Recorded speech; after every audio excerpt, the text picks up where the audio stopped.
Bismillahirrahmanirrahim. Assalamualaikum warahmatullahi wabarakatuh. Selamat sore, salam sejahtera bagi kita semuanya. Om Swastiastu, Namo Buddhaya, salam kebajikan. Yang saya hormati Ketua MPR RI, beserta para pimpinan lembaga-lembaga tinggi negara, yang saya hormati para menteri dan wakil menteri, Kabinet Indonesia Maju, Panglima TNI, Kapolri, Duta Besar negara-negara sahabat, Gubernur DKI Jakarta, yang saya hormati Ketua Dewan Pers, Ibu Nini Rahayu, beserta seluruh jajaran pengurus Dewan Pers, yang saya hormati Ketua PWI Pusat, Bapak Henry J.H. Bangun, beserta seluruh jajaran pengurus, seluruh tokoh pers yang hadir, rekan-rekan wartawan, Bapak Ibu hadirin undangan yang berbahagia. Sebelum lupa, yang pertama saya ingin menjawab keluhan Pak Henry tadi mengenai gedung pers Pancasila yang ada di kota Yogyakarta, paling lambat minggu depan sudah dicek di lapangan, Pak. Semuanya akan dibangun oleh Kementerian PU. Saya belum tahu habisnya berapa, tapi sudah saya sanggupi dan segera akan dibangun.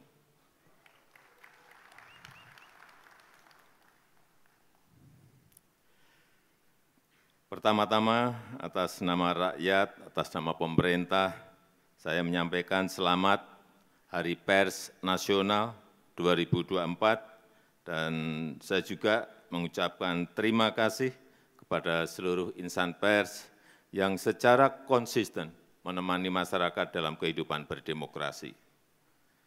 Saya juga berterima kasih kepada pers yang turut mengawal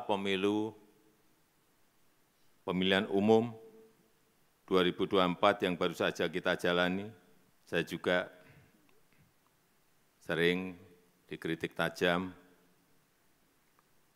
Ada gambar wajah saya yang unik-unik, yang aneh-aneh di sampul media, di sampul majalah, di media sosial, dan ramai sekali, aneh-aneh, tapi tidak apa-apa, tidak ada masalah buat saya.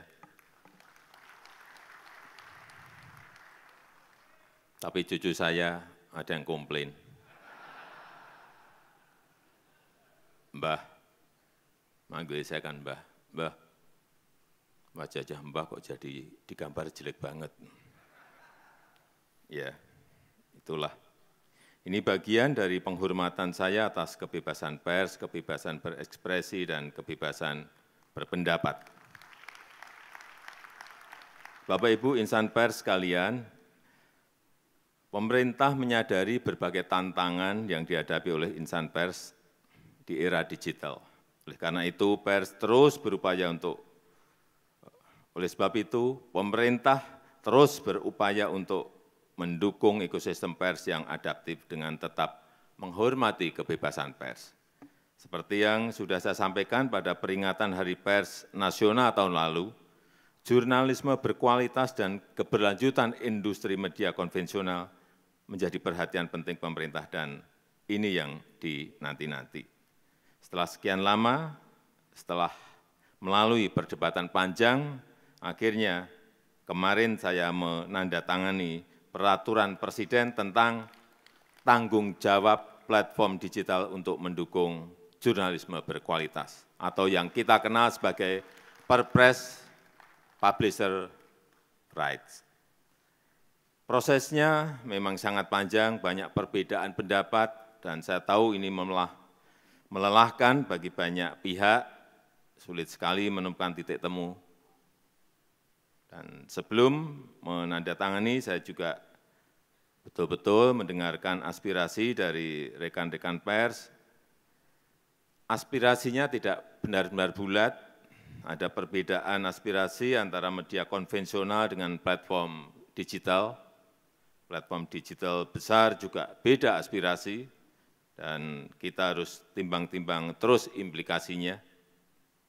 Dan setelah mulai ada titik kesepahaman, mulai ada titik temu, ditambah lagi dengan Dewan Pers yang mendesak terus, perwakilan perusahaan pers dan perwakilan asosiasi media juga mendorong terus, akhirnya kemarin saya menaikkan Perpres tersebut.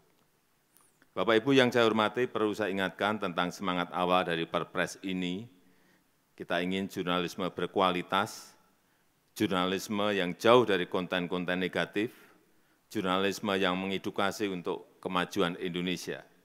Kita juga ingin memastikan keberlanjutan industri media nasional. Kita ingin kerjasama yang lebih adil antara perusahaan pers dan platform digital. Kita ingin memberikan kerangka umum yang jelas bagi kerjasama perusahaan pers dan platform digital. Perpres ini sama sekali tidak dimaksudkan untuk mengurangi kebebasan pers. Saya tegaskan bahwa publisher rights lahir dari keinginan dan inisiatif insan pers. Pemerintah tidak sedang mengatur konten pers. Pemerintah mengatur hubungan bisnis antara perusahaan pers dan platform digital dengan semangat untuk meningkatkan jurnalisme yang berkualitas. Kemudian perlu saya ingatkan juga tentang implementasi Perpres ini. Kita masih harus mengantisipasi risiko-risiko yang mungkin terjadi, terutama selama masa transisi implementasi Perpres ini. Baik itu perihal respon dari platform digital dan respon dari masyarakat pengguna layanan.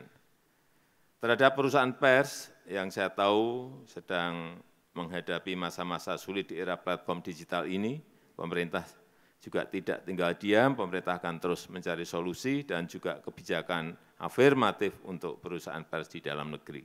Saya juga meminta Menkominfo agar memprioritaskan belanja iklan pemerintah untuk perusahaan pers. Ini berkali-kali saya sampaikan, minimal untuk bantalan jangka pendek. Memang ini tidak menyelesaikan masalah secara keseluruhan. Perusahaan pers dan kita semua tetap harus memikirkan bagaimana menghadapi transformasi digital ini. Dan kepada rekan-rekan kreator konten yang kabarnya khawatir terhadap Perpres ini, saya sampaikan bahwa Perpres ini tidak berlaku untuk kreator konten. Silahkan dilanjutkan kerjasama yang selama ini sudah berjalan dengan platform digital. Silahkan lanjut terus, karena memang tidak ada masalah. Bapak Ibu insan pers yang saya banggakan, terakhir saya ingin menitip dua pesan. Pertama, pers harus tetap menjadi salah satu pilar penjaga demokrasi. Pers harus menjadi rumah bersama untuk menjernihkan informasi. Beritakanlah fakta-fakta apa adanya, tapi bukan mengada-ada, bukan asumsi-asumsi, bukan seolah-olah ada. Yang kedua, saya sangat berharap perusahaan pers dapat memikirkan langkah-langkah konkret dan strategis, terus melakukan inovasi agar adaptif dalam merespon perubahan zaman, mampu berdiri tegak secara mandiri di tengah gempuran persaingan global. Saya rasa itu yang ingin saya sampaikan dalam kesempatan yang baik ini. Terima kasih. Wassalamualaikum warahmatullahi wabarakatuh.